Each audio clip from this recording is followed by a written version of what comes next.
बिस्मिल्लाहिर्रहमानिर्रहीम। तो पेरिटोनियम की टॉपिक को हम लोग ने स्टार्ट किया हुआ था। आज की वीडियो में मैं आपको बताऊंगी कि इंट्रा पेरिटोनियल ऑर्गन्स कौन से होते हैं और रेट्रो पेरिटोनियल ऑर्गन्स कौन से होते हैं। ठीक है, मैंने आपको पहले, अगर आपने प्रीवियस वीडियो देखी है तो मैंने उस पर आपको बताया था कि सबसे पहले अगर मैं आपको दोबारा से बताऊँ कि ये हमारे पास पेरिटोनियल कैविटी थी। ठीक है, अब कोई भी हमारे पास ऑर्गन जो है आके इसको इन्वेजिनेट करता है।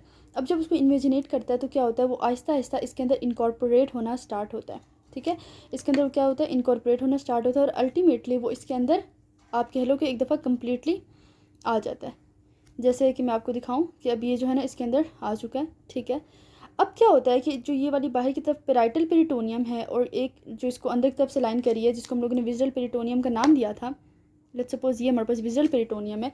अब क्या होता है कि जो आपके पीछे की तरफ पोस्टीरियर एब्डोमिनल वॉल होती है, अब ये ऑर्गन जो है ना कनेक्ट हो जाता है आपकी पोस्टीरियर एब्डोमिनल वॉल के साथ through a fold of peritoneum. ठीक है, विच इज़ जो कि मिजेंट्री भी हो सकती है अगर हमारे पास इंटेस्टाइन्स की बात करें। बट अभी आप सिर्फ इसको फोल्ड ऑफ पेरिटोनियम के नाम से याद रखें।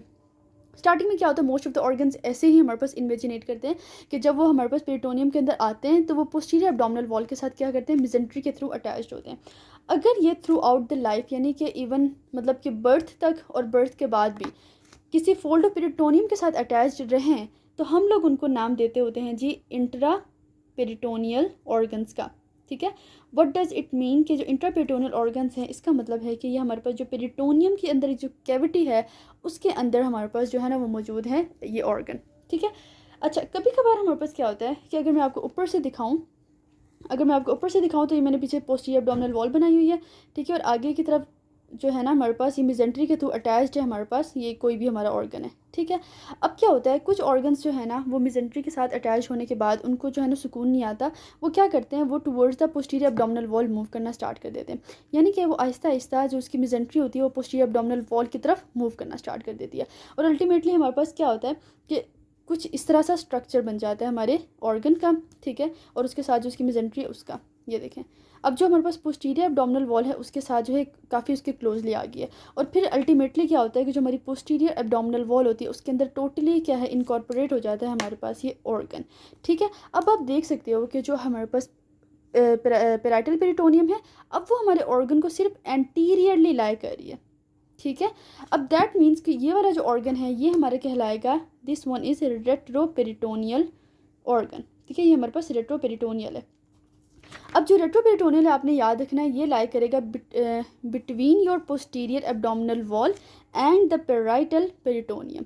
ठीक है, इसने विद इन द इंट्रापेरिटोनियल जो इंट्रापेरिटोनियल स्पेस थी आपकी उसके अंदर नहीं लाई करना, इसने इंट्रापेरिटोनियल स्पेस से पीछे लाई करना है, behind the parietal peritoneum and आपके क्या आ जाता है, between the posterior abdominal wall. So ये था आपका रेट्रोपेरिटोनियल ऑर्गन। ठीक है, तो एकदम मैं आपको दोबारा से जल्दी जल्दी बता दूं कि इंट्रापेरिटोनियल रेट्रोपेरिटोनियल क्या थे। इंट्रापेरिटोनियल तो सिंपली क्या हुआ कि ऑर्गन ने इन्वेजिनेट किया पेरिटोनियम के अंदर और अल्टीमेटली कनेक्ट हो गया हमारे पोस्टीरियर एब्डोमिनल वॉल के साथ through a fold of peritoneum which you can call mesentery. ठीक है, अगर आप इंटेस्टाइन्स की बात करें वरना डिफरेंट ऑर्गन्स के फोल्ड्स के लिए हम लोग डिफरेंट नाम यूज़ करते हैं।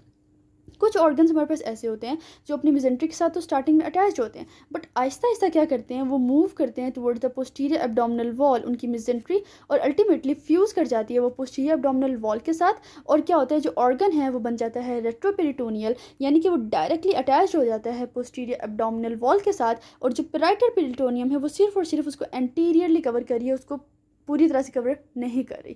ठीक है, सो ये हमारे पास जो है ना इंट्रापेरिटोनियल एंड रेट्रोपेरिटोनियल ऑर्गन्स आ जाते हैं। अब मैं आपको बताती हूँ उनकी एग्जांपल्स और इनके निमोनिक्स बताती हूँ कि आपने इनको याद कैसे करने हैं। हाँ जी, तो यहाँ पे फर्स्ट पे आप देखें रेट्रोपेरिटोनियल ऑर्गन्स के लिए जो आपने निमोनिक याद रखना है दैट इज सैड पकड़। ठीक है, SAD means suprarenal glands, aorta, A से एओटा, डी मीन्स डुओडेनम। ठीक है, उसके सेकंड टू फोर्थ पार्ट्स जो हैं। ठीक है, अब कुछ ऑर्गन्स ऐसे हैं जो कि जिनका कुछ पार्ट रेट्रोपेरिटोनियल होगा, कुछ इंट्रापेरिटोनियल होगा, तो उनको आपने ध्यान से देखना है। जैसे डुओडेनम जो है उसका फर्स्ट पार्ट जो है वो इंट्रापेरिटोनियल होता है, बाकी उसका जो बाकी पार्ट्स होते हैं वो रेट्रोपेरिटोनियल होते हैं। दैट मीन्स उनको सिर्फ और सिर्फ एंटीरियरली हमारे पेरिटोनियम ने कवर अप किया होता है। Then we have the pancreas जिसका हेड, नेक एंड बॉडी वाला पोर्शन जो है वो रेट्रोपेरिटोनियल होता है। Then ureters, colon, kidneys, oesophagus, rectum, इसको आप स्क्रीनशॉट ले लीजिए और उसके बाद जो है आप इनको अपनी बुक में या किसी भी जगह पे नोट डाउन कर लीजिए। उसके बाद आ जाते हैं हमारे पास इंट्रा एब्डोमिनल ऑर्गन्स। ठीक है, इसको आप लोग याद रखोगे सॉल्टेड स्पर्स, ठीक है। एस से stomach, appendix, liver, transverse colon and duodenum का first part. Then again S से आपके पास आ जाता है स्मॉल इंटेस्टाइन्स, ठीक है। पेनक्रियाज का सिर्फ टेल वाला पोर्शन, रेक्टम का सिर्फ और सिर्फ upper third portion, spleen and sigmoid colon, ठीक है। ये सारे आपके इंट्रा अब्डोमिनल ऑर्गन्स हैं जो कि within the peritoneal cavity lie कर रहे हैं, ठीक है। इनमें से कोई भी जो है पोस्टीरियर एब्डोमिनल वॉल के साथ डायरेक्टली अटैच्ड नहीं है, हाँ मिजेंट्रीज या डिफरेंट फोल्ड्स के थ्रू ज़रूर अटैच्ड है, ठीक है। अब मैं आपको ज़रा दिखाऊं एक दफ़ा फिर से एटलस से, ताकि आपके कॉन्सेप्ट जो है ना फिर से बूस्ट अप कर जाए। यहाँ पे आप लोग देखिएगा, यहाँ पे डिफरेंट ऑर्गन्स दिखाए गए हैं हमें, ठीक है। कुछ हमें रेट्रोपेरिटोनियल इसमें नज़र आएंगे और कुछ जो हैं इसमें हमें नज़र आएंगे, एक सेकेंड, कुछ इसमें से है ना हमें नज़र आएंगे इंट्रापेरिटोनियल। अब यहाँ पर आप देख सकते हो, अच्छा यहाँ पे आप देख सकते हो जैसे कि आपको लिवर नज़र आ रहा है, ठीक है, स्टमक नज़र आ रहा है, इंटेस्टाइन्स नज़र आ रही हैं, पेनक्रियास नज़र आ रहा है। अब आप ख़ुद मुझे देख के बता सकते हो कि आपको कौन कौन से ऑर्गन्स जो हैं वो रेट्रोपेरिटोनियल नज़र आ रहे हैं और कौन कौन से आपको नज़र आ रहे हैं इंट्रापेरिटोनियल। अब सबसे पहले आप देखो इंटेस्टाइन्स को ही देख लो, आपको नज़र आ रहा है कितने खूबसूरती से वो हमारे पास मिजेंट्री के थ्रू अटैच्ड हैं पोस्टीरियर एब्डोमिनल वॉल के साथ। दैट मीन्स ये हमारे पास इंट्रापेरिटोनियल ऑर्गन्स हैं। इस तरह आपका जो पेनक्रियास है, मोस्ट ऑफ द पोर्शन जो है पेनक्रियास का वो रेट्रोपेरिटोनियल है, यानी कि वो डायरेक्टली पोस्टीरियर एब्डोमिनल वॉल के साथ इन कॉन्टैक्ट में, ठीक है। इस तरह जो है हमें आप मज़ीद डिफरेंट ऑर्गन्स यहाँ पे नज़र आते हैं, जैसे कि हमारे पास जो यहाँ पे स्टमक हमें नज़र आ रहा है कि अगेन ये भी इंट्रापेरिटोनियल ऑर्गन है, ठीक है, ये भी हमारे पास सस्पेंड है, ठीक है। और इसके साथ लिवर भी आप देख सकते हो कि लिवर भी जो है हमारे पास सस्पेंड होता है, इतना क्लियरली आपको नज़र नहीं आ रहा बट स्टिल ये भी सस्पेंडेड ऑर्गन है, इसको आपने रेट्रोपेरिटोनियल नहीं बनाना, ये भी इंट्रा एब्डोमिनल ऑर्गन है आपका, ठीक है। सो इस तरह आपने एग्जाम्पल्स जो है इनकी याद कर लेनी है। अब मैं आपको बताती हूँ पेरिटोनियम की, हम फर्दर उसको कंटिन्यू करते हैं नेक्स्ट वीडियो से।